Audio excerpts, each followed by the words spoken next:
오늘 SK이노베이션이 15% 넘게 오랜만에 크게 올랐습니다.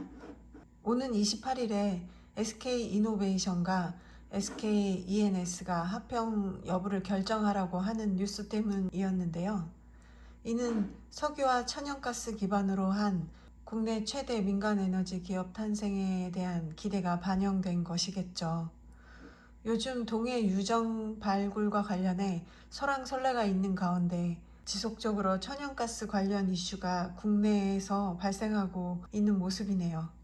3일 지난 뉴스이긴 하지만 국제 유가와 천연가스 모두 수요 증가에 대한 기대가 있다는 기사입니다. 이로 인해 잠깐이지만 WTI는 81달러가 넘기도 했었죠. 지금은 80달러 안팎에서 조정 중이긴 하지만요. 이에 반해 천연가스는 며칠 큰 폭으로 조정받고 있다는 내용입니다.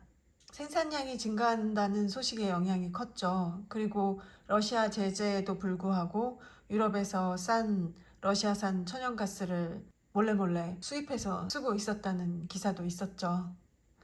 천연가스는 지금 2.9달러 아래에서 움직이고 있는 모습이네요. 아니다. 이미 8월물로 롤오버가 끝났을 듯하니 3달러 아래에서 움직이고 있다고 하는 말이 맞겠네요. 내일이나 모레 갑자기 숫자가 올라갔다고 급등이라고 생각하지 않는 게 좋겠습니다.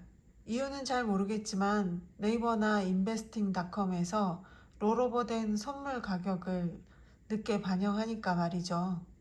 개인적인 소망으론 이달이 가기 전이나 7월 초쯤 3.5달러를 넘어섰으면 합니다. WTI는 81달러를 찍고 내려와서는 80달러대에서 계속 머물고 있는 모습이죠. 제가 쓰고 있는 한국투자증권 HTS 프로그램을 띄우려고 했는데 웬일인지 제대로 작동하지 않고 있어요. 이거는 이제 내일 중이나 이럴 때 문의를 해서 수습을 해야 될 것 같고요. 지난 영상에서 얘기했다시피 당분간은 WTI 경우 상승으로 생각하고 있기 때문에 계속 보유 중입니다. 전쟁 리스크의 영향을 많이 받는 것으로 보이고 있기는 한데 더 강한 어떤 새로운 전쟁 상황이 발생하지 않는 한 그게 수습이 된다 해도 여름 동안의 영향은 제한적일 거라고 생각하고 있어요. 천연가스 인버스의 경우에는 지난번 얘기와 달리 어젠가 그제 약익절로 매도했습니다. 약익절이라고는 하지만 사실은 15% 이상 오른 거나 마찬가지죠. 왜냐하면 제가 1차 매수 시점을 좀 높게 잡아서 한참 많이 내려갔을 때 또 2차 매수를 했거든요. 그런 기준으로 익절로 돌아섰지만 조금 더 갖고 있으려고 했는데 그런데 요즘 요 며칠 사이에 우리나라도 폭염이 굉장히 일찍 찾아왔잖아요.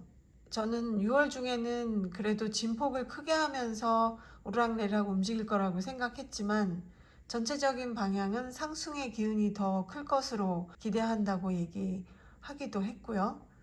그런데 어떤 극단적인 폭염에 대한 기사들을 보면서 예상보다 굉장히 빨리 다가오고 있고 이번 여름은 굉장히 길 거라고 생각이 되고 있어서 서둘러 인버스를 정리했습니다.